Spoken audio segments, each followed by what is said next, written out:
we're just putting together our dock here now. The big thing when you start out here is to start off with the first band, 3 slots in on each side.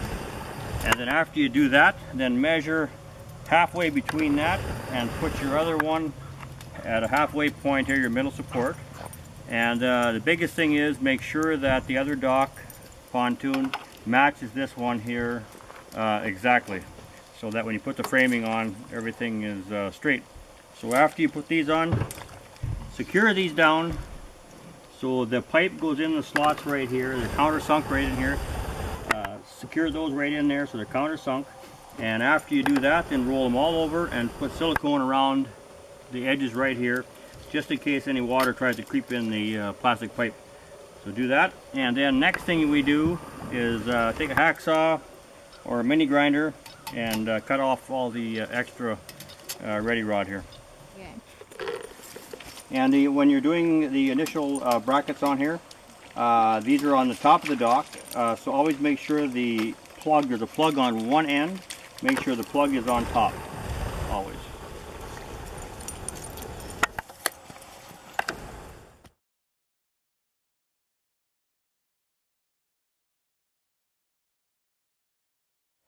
Yeah, also before you start your framing, look down here and make sure all these here are level with each other, all your brackets.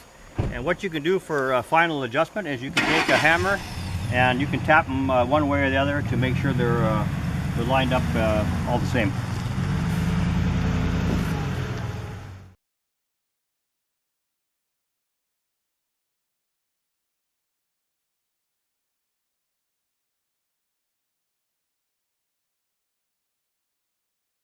Next step after you get the mounting brackets all secured, trimmed off, tightened up, is to cut 2 2x4s 93 inches and put those one on each side of the middle bracket here, and that'll stabilize your whole rig here for the next step, which is going to be putting the 2x6 on the outside on each end.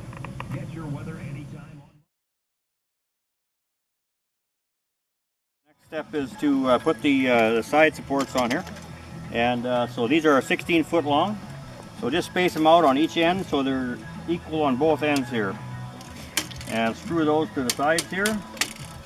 Then cut a couple more 93s, put 93 on the inside, and then we also put an extra block here on the inside here. We screw it from here and screw it from here just to reinforce the corner up here a little bit. And we're also going to put another board, an 8-footer, on top of here just to give more substance to the end of the dock here for fastening on your brackets on that. So we've got plenty of strength there.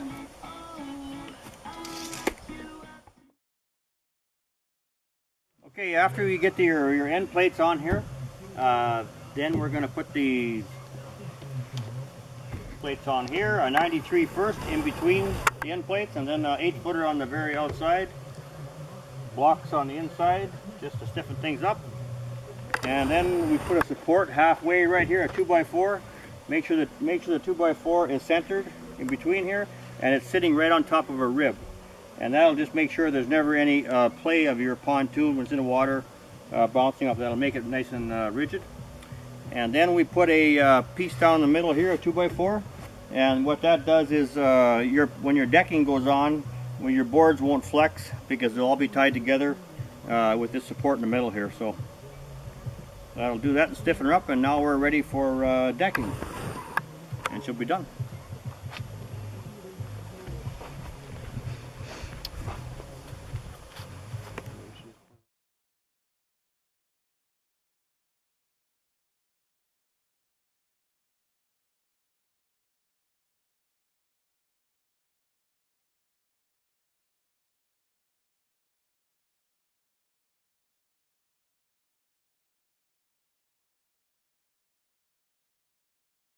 Okay, after you have your dock all framed in, and then it's time to put the decking on. Before you put the decking on, go corner to corner with the measuring tape and get it close to being square, so your dock lines up with the decking nicely.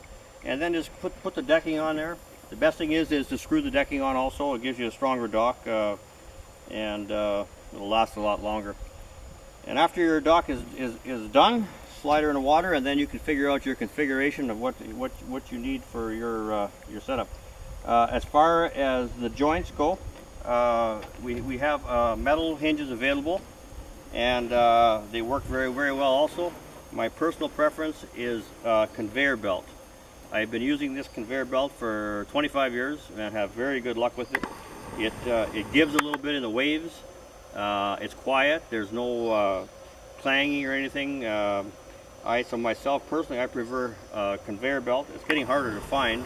It's just used conveyor belt, about 3/8 inch thick.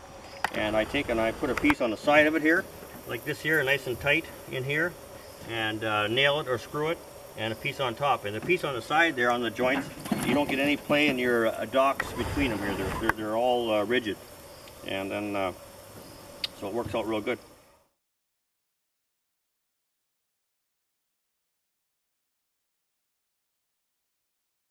Okay, when it comes time to restrain your dock there, what I use, I'm on a sand beach here. If you have sand or mud, I recommend these dock poles right here. They have an auger on the bottom, and you simply take these here, put them in, and you have a dock rod, and you can screw them about 2 feet down into the mud or the sand. And then we use a piece of rubber and we put a collar around it real loosely, so the dock can go up and down with the waves and not squeak or pull your pole out in any way. And we'll put these here about every 20 feet, one on each side of the dock, about every 20 feet. And these are very tough. I've been using them for 25 years. They'll hold your dock really well. And the other method is you can use we use hydro anchors also once in a while. The same as the hydro uses. You screw them in the bottom of the lake, and you put a chain on them, and you cross chain them to your dock about every 30 feet, and that'll also hold your dock in place. Or some people use cement anchors. The cleanest way is the hydro anchors and the dock poles are the cleanest way where you can use them.